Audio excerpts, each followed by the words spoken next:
educators of Virginia. Welcome back to Deeper Insights, VASCD's podcast channel. I am here today with Charle Peck, who is the co-creator of Thriving School Community. We're going to learn a little bit about that before we learn a little bit more about what Charlie's thinking about and what those implications are for our schools, our school leaders, our teachers, and ultimately those we serve the most, our students and their families.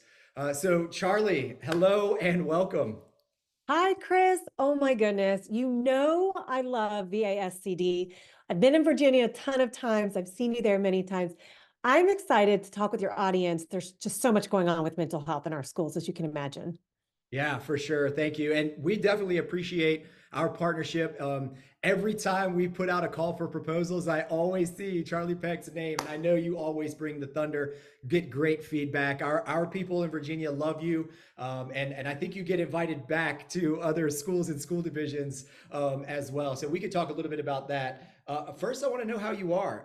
Our audience knows that I love to ask the question, how are you? And it's a genuine question that I'd love to know, and you're welcome to be as authentic as you'd like to be.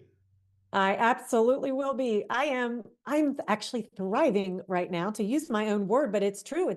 It captures the essence of what's going on in my life right now.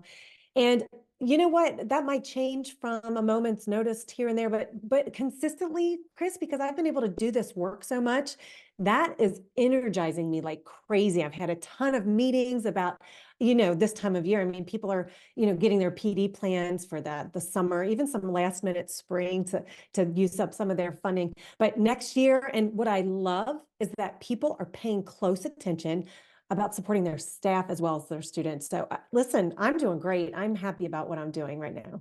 Yeah, that's so good to hear and good for you. I'm so glad and happy for you.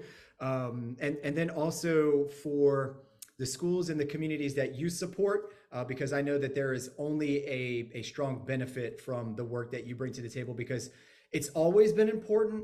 I think we finally became aware during the pandemic, and now it's all that people can think about and talk about. So I can't imagine how busy you are. It's like who are all of the school mental health specialists, the people out there who could give us our what, and everyone's calling Charle Peck. So tell us a little bit about Thriving School Community, so we can have a better understanding of your mission, your purpose, and what you bring to the table when it comes to school mental health. Well, I've had in my head for like over 10 years, Chris, the problems that have been going on with our students in our school systems. So my background is like I've been in education for over 20 years. I have child development, K through 12, but I spent 18 years teaching high schoolers, and I got to teach curriculum around their brain development, adolescent development, families, personal relationships. All of this curriculum that I got to teach them helped them look into themselves and have aha moments that I haven't seen in kids before. And so my question was always, well, how come they are struggling with mental health and wellness so much? Well, we have all of these adults supporting them in schools and want the best for them. I didn't understand it.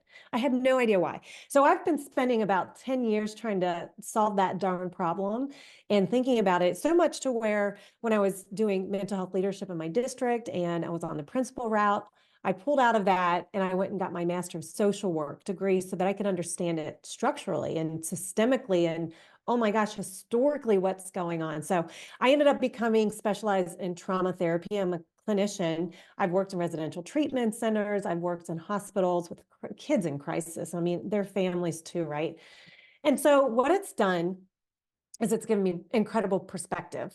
And listen, I'm a mom of 3 boys myself. I've got a kid getting ready to go into middle school. I've got a kid leaving middle school, going into high school, and one who's been through the whole system. So you ask, well, how did I get here? What am I doing? Like, what is the work we're doing? Where Dr. Kim Caswell, she and I got together to write a book because when we were going to speak at these conferences and working with schools, they're like, do you have a framework here? Like, can we get more information? What are you doing? So we put it in a book, and essentially it's a framework for the skills that we teach. We do professional development training in schools. And as you know, I'm a keynote speaker. So I'm just trying to re-energize this population because I am so optimistic. So Yeah. that's the gist. Well, the market is definitely hot for it right now. I know, especially in Virginia, our governor has poured significant funds into mental health and well-being, especially in our schools. So Virginia is a ripe area for you, and you're out based out of Kentucky, which is just we're neighbors. So Yes. it's just a quick hop and a jump for you to come over and work with folks. So Charlie, I'm interested, just somebody as experienced as you with particular expertise, but also just being a great thought partner. What's on your mind right now? What are you thinking about? What's keeping you up at night? Like, what is that thing right now for you, Charlie? Well, our schools continue to be in crisis.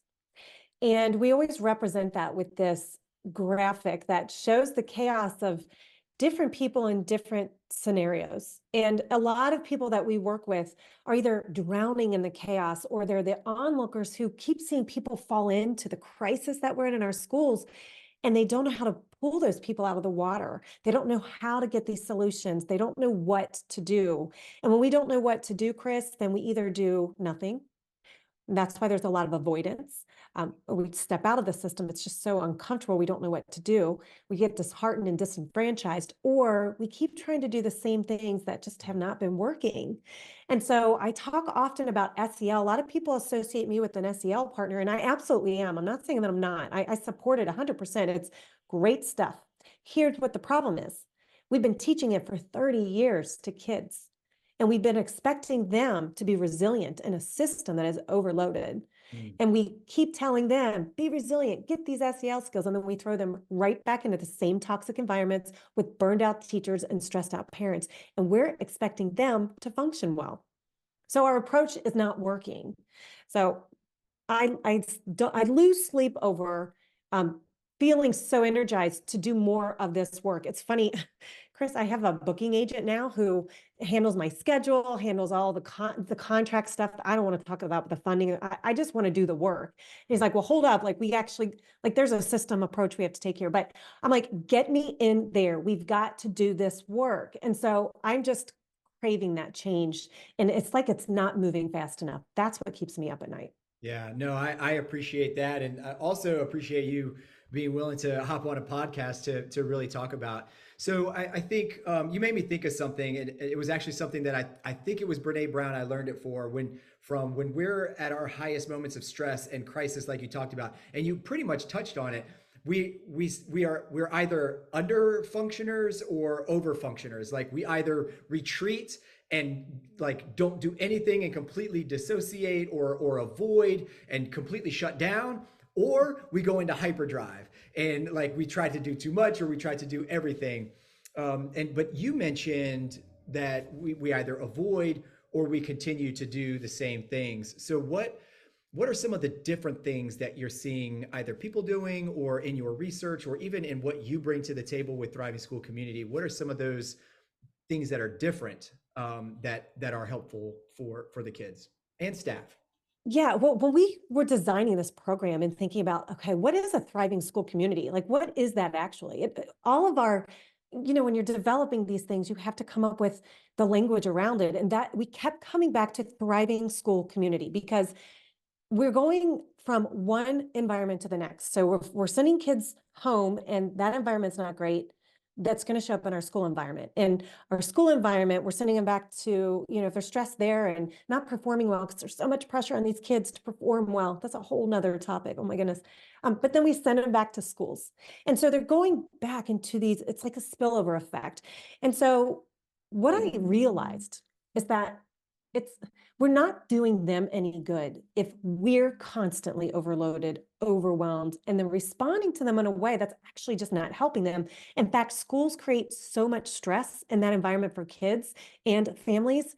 We've got to change that system. Like we've got to change what we're doing to show up. So the way that we have approached it is we don't have time for overhauls. We don't have time to implement all of these big programs that nobody can just like. Here's what it is. When we go to professional development sessions, Chris, and we teach teachers how to use skills and tools, they have to infuse into everyday practice. They cannot go back and get this big binder, pull it off the shelf and try to see how it's going to fit into what they've already spent time planning. It cannot function that way anymore. I mean, there's so many of us. I mean, I was that way too. I loved a lot of the PD I got. But then once I got back to the classroom setting, Same it with me. lost momentum because it didn't know how to implement it and it wasn't going to work. So this has to work in crisis moments. And that's where I pull in the lens of my clinical therapy work and my teacher lens, which actually tends to be kind of unique. That's what they're liking about it, is because I'm talking with them through a mental health perspective without asking them to be therapists and giving them tangible tools that they can immediately use, not only to manage their own mental health and wellness, but to respond effectively to those challenging student behaviors they're seeing. Yeah, that's there's two things that you made me think of, and it's the two things that are they're on a lot of people's mind. One is it's hard to pour from an empty pitcher or whatever that metaphor is. Like you can't pour into somebody else if you yourself are an empty vase. Yeah. So I'd love to get your thoughts on that, and but also what you just said about teachers are we're prepared to be teachers, right? We're curriculum, instruction, assessment, classroom management, building, strong relationships with kids, differentiating instruction, like those things we weren't trained to be therapists or counselors or mental health, any type of mental health specialist. So before we get into that bucket, because that's a bucket that scares folks, and I'd love to know, how your framework is a little bit different to help teachers navigate that without the background and without the training. But first, that and self-care has become one of those like words that are like, don't say self-care to me, but their self-care is so much deeper than the stuff that we've been throwing out. So what are your thoughts on how educators can care better for themselves and have their own mental health in place to be better for the kids? Do you have any thoughts on that? Oh, I have a lot of thoughts on that, Chris. Yes, I do. And I actually don't use those buzzwords because teachers will roll their eyes and then they'll shut down That's and they right. won't have buy-in. That's right. So I don't use words like SEL typically. I don't typically say trauma. I don't typically say self-care, resiliency, all those words, mindfulness. And by the way, they're all pretty important things, but if you're going to have pushback, you can't use that language. And so that's part of the understanding. Nobody's ever going to have pushback on how the brain and body are connected through stress, how we respond to stress and overwhelm. Like that's always going to be around. And so when we're thinking about taking care of ourselves, it's knowing what our limits are, but having power around our own limitations. And that's what a lot of people lack. So one of the things we teach in a workshop session is, first of all, how is your body responding to the limit you just reached with that person who just entered the room and you have conflict that's still always brewing around you? You feel powerless around them. How do we get you to know that you've reached that limit? And instead of getting them to respect your limits, we talk a lot about boundaries, but it's knowing that you've reached a limit. And when we expect that other person to do something differently, when you've reached your limit, we're going to feel disappointed every single time. And so we teach people how to manage and respect their own limits. And that's what we talk about. That's a skill. We talk about relationship reciprocity. Relationship reciprocity is not about relying on the other person for your own needs. And a lot of us in education, we're caregivers. We really do worry about these kids. We worry about our colleagues. Leaders worry about their staff. But if we are so overwhelmed and don't have any tools to manage that, we're constantly walking around our buildings flooded with stress hormones. I mean, in the past, we show this graphic. In the past, if you have this saber-toothed tiger running at you, and any of you have done my training, you'll know exactly, you'll be able to picture that slide right now. Then those hormones get released. We all know what the amygdala does now. We all know that fight, flight, or freeze happens in severe trauma. You have fawn and you have lots of things that go on there. But the fight or flight, everyone knows what that is. And so when that happens in your brain, there's a threat of some sort. There's tons of them around now. Well, you get flooded with these hormones and you've got adrenaline that rushes to your large muscles to get you ready to run or to fight. And so when in the past, when that tiger left and you were safe, those hormones went back. They subsided. Yeah. But now we have constant stressors in our environment. Mm. So you've got adults and kids walking around your buildings every single day, flooded with these stress hormones. Like a pack of saber-toothed tigers always ready to pounce. Like one goes away and the next one comes up. It's like they're always there. No, I appreciate that. Yeah. So you talked a lot about and one thing that educators struggle with is boundaries. So is there a boundary that that sticks out to you that educators in general, whether it's at the leadership level, the teacher level, no matter what, like this is a boundary that all educators struggle with? Do you have one that pops out at you? Oh, yes, I do. Yes. And a lot of people will think it's about saying no to things. And here's what I say, that can be addressed, but it's not engaging in complaining and blaming. Mm, When we know we've reached a limit of something that's become bothersome and affects our function, then I want us to notice that we need to have a limit and a boundary around how much we're going to complain about it, especially when there's contagion in a staff room, for crying out loud. yeah. Or, like if you go on social media and you hear other people complaining without really understanding what the problem is and just trying to solve the darn problem, which is oftentimes easier than just getting stuck in all that guilt, blame, and pain, and then shame, right? All of that. I want people to realize that when you know you've reached your limit, and you have to teach yourself how to realize that your body is responding to that as a very physiological response, then just maintain the boundary of that. I'm not going to engage in that blame of others. I'm going to look within myself, because that gives me my power back. And I'm not going to engage in that complaining, because it doesn't actually solve any problems. It just keeps me feeling more powerless. Yeah, it almost feeds the feeling that you really need to be shaking. That's Uh, it. That's it. Exactly, Chris. yeah, no, I appreciate that because I was thinking you were going to say something along the lines of, saying yes to everything. I need to put up some boundaries and say no to some things, or like my time is my time boundary, and like not obsessively checking email and responding to email at 9 o'clock at night. Like those are like boundaries that I was thinking about. I never even thought about the boundary of engaging in those. I'm just going to call it toxic. Those toxic behaviors that aren't doing anyone, the person you're talking to, or even yourself, any good, because it's not solving the problem that you're talking about. Right. Right. Self-care is identifying, like pausing, identifying, okay, what is actually the problem? Is there a pattern here? And how am I contributing to the problem? And then how do I change that thing so that that problem doesn't keep showing up and affecting me this way? It could be so simple, but we just get stuck, right? We get stuck in all that negativity. It's a brain process thing too. Yeah, yeah. So I want to flip over to the other thing that you made me think of, and that was teachers are trained to be teachers, not to be mental health specialists. So can you say more about that? And because you touched on something that I think brings some anxiety to educators, because it's a lot, and it always feels. I mean, in the classroom, I was in the classroom, long before we were even talking about, mental health or any of that, and long before a pandemic for sure. Mm. But um, now it's like, you want me to be this, you want me to be this, you want me to be this, you want me to be this. And so when we talk about, piling on and then asking teachers to be superheroes, more than teachers with all those things.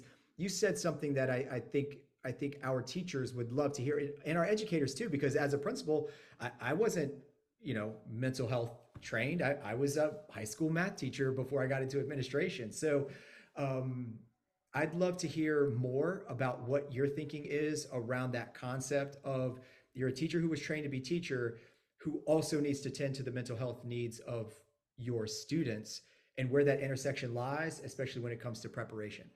Mhm. We weren't trained because we didn't have knowledge. We didn't have the understanding. We know too much now. We had an fMRI that showed up how the brain not only looks, but how it functions under certain circumstances. So we've had that since the 1990s. And so because we have new information about the whole child, and because we know neuroscience much more, and we understand things better, then we just have to adapt to that. I mean, really, people in past generations, they were just taught to teach content, and all kids need to comply and all of that. But life has changed. I mean, it just has changed. We just know more. And any good teacher, Chris, any good teacher knows that you're going to capture kids better when you know how to build a relationship with them, period. When you create a secure environment for them to engage in, they'll want to be in a space with you. They're going to make your job much easier. They're going to make it easier for you to deliver the stuff you love. And that makes your job awesome. That's what you signed up for. But listen, we weren't taught that in our programs. So we need to do it now. We're not really taught that yet. We're still not. And so that's why I work with colleges too in these education programs, trying to roll these skills out too, to say, listen, you don't have to get a whole nother certificate to be a mental health professional. You don't have to do that. Within your teaching program, we absolutely have to learn more about child development, and very importantly in the middle levels, adolescent development. But we're going to understand adolescent development better when we understand what happens in utero, in preschool years. Like, all of that stuff matters. And there's a number that keeps me up at night too, Chris, that I always share in my sessions, is 50% of all lifetime mental illness will show up by the age of 14. Wow. And so we have these kids entering our buildings, and how we respond to it at that age will affect what they do in high school. And so those are the kinds of things I've been thinking about all these years and paying attention to and researching it and all of that. And I'm telling you, the solution is not that tough. So for teachers who feel like, wow, I have to be so much more, it's because they're stuck in a system that they feel powerless in. But if we can give them some hope and say, listen, there's a few tools that if you just incorporate them into your everyday life, you're not only investing in the future for kids, you're investing in human capital that is going to make society function better. And by the way, it's going to help you. It's going to help your kids. If you have a family, anybody in your family, it's going to help everybody engage better. And that's why we have the Thriving School community, because that's going to radiate transformational cultural shifts for years to come. Yeah. Well, and I like what you talked about, like hitting the teacher prep programs, and I'd love to hear a little bit more about that. We have, college professors who are members because our, teacher prep programs and teacher education and colleges are part of our membership and part of the folks who listen as well. So tell us a little bit, if you could, about the work you're doing with different universities and different colleges to, I guess, infuse maybe, because it doesn't sound like you want an add-on. It sounds like you want to, within the pedagogical approaches um, to the coursework, what does mental health look like for a teacher? Can you talk a little Yes. bit more about that? Absolutely. It's so fun too, because they're so eager, and they're not really tainted except for the host teachers who are really burned out and trying to put it on them. So we got to be careful, host teachers. But what I get to do is kind of re-experience my role as a teacher, and I get to get in there with those teachers who are just starting their placements, or ones who have finished their placements and are going to have their classroom next year, right? And so what I like to do is teach them similar to what I do with teacher training, but I do a lot of like modeling. Like, I'll do a ton of the things that I did as a teacher that made my classroom very engaging and incorporated movement, because we're so afraid to have movement, even for our high schoolers. We need to do more of that kind of thing. And I show them how to do it in such a way that when a principal walks by, they'll never get mad at you for not covering that content. It's because you're truly engaging kids.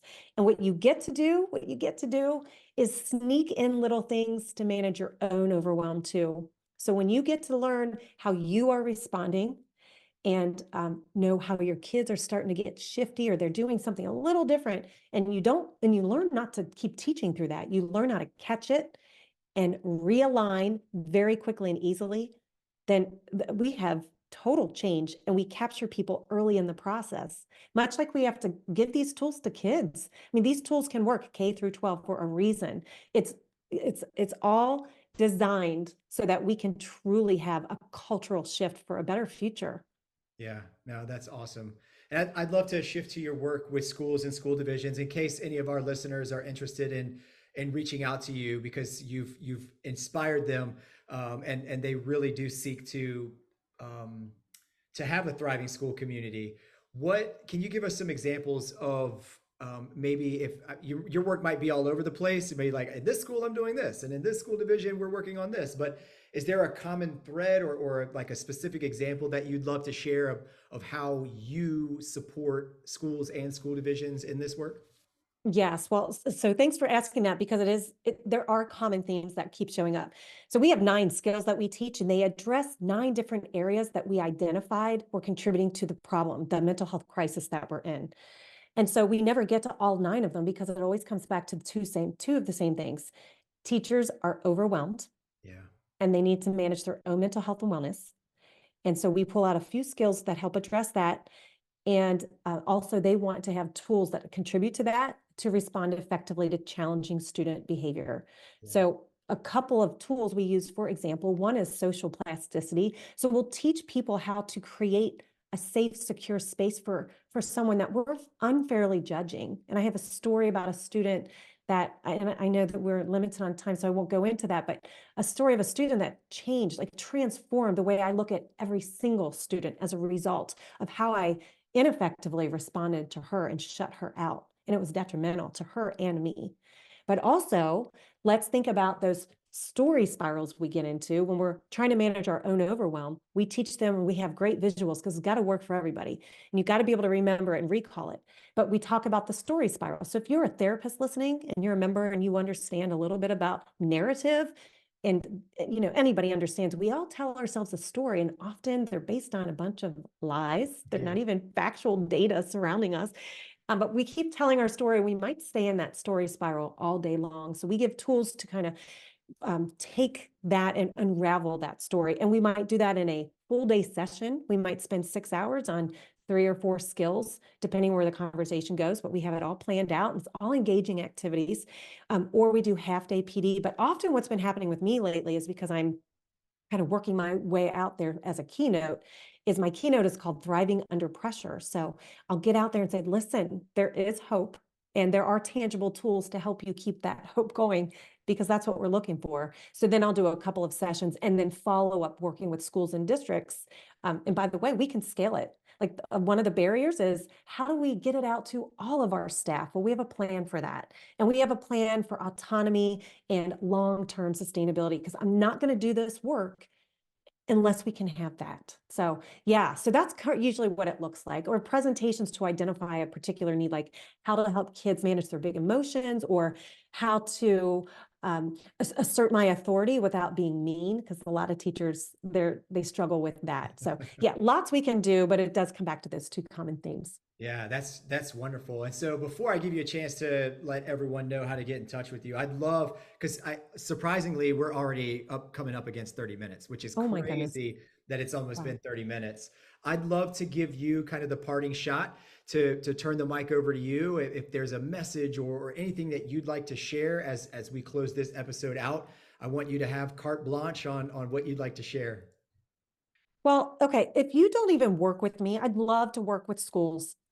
But if you don't even do anything else beyond this, I suggest you go and get that's a free school mental health audit that we created. And it's a 15-page document that you work with your school team, your school mental health team. It's like a checklist, and it helps you identify areas of strength, because we're all working from strengths. We all are doing a lot of good things Yeah. that are working well. But it also helps you identify the deficits going on.